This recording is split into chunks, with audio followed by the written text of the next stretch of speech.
Samantala, ilang paaralan sa Dagupan City ang lubog pa rin sa baha. Narito ang report. Malalim pa ang baha sa Juan L. Shapno Elementary School sa Barangay Lasip, Chico, Dagupan City. Hanggang binti ang lalim ng baha sa kanilang gym. Pero mas malalim pa raw sa school grounds. Matapos ang sunod-sunod na bagyo mula Mirasol hanggang Opong, ilang araw na suspendido ang klase ng mga mag-aaral. Nakabalik na sila sa paaralan noong Martes at nakapagklase ng 3 araw hanggang Huwebes. Pero muling sinuspende ang klase dahil sa bahang dulot ng nagdaang bagyong Paulo. Hanggang ngayon, hindi pa rin pumapasok ang mga mag-aaral. Kaya nagpapatupad ng modular learning sa mga bata. Dahil walang pasok, ginagamit ang paaralan bilang evacuation center. 6 na pamilya ang nananatili rito. Kung may natitira pa pong nag-evacuate po is lilipat po sa barangay kung may pasok na po.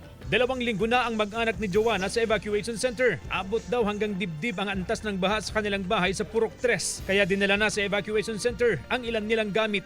Binitbit na rin po namin. Kaysa hindi magamit po sa bahay, baka opo, baka masira lang po.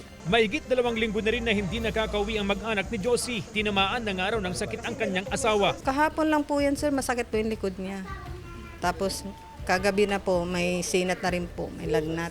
Nakatutok ang health authority sa kalusugan ng mga evacuee. Nakabantay rin ng mga opisyal ng barangay, lalo na sa pangangailangan ng mga evacuee mula sa pagkain, tubig at gamot. Actually, yung nurse namin nandito palagi.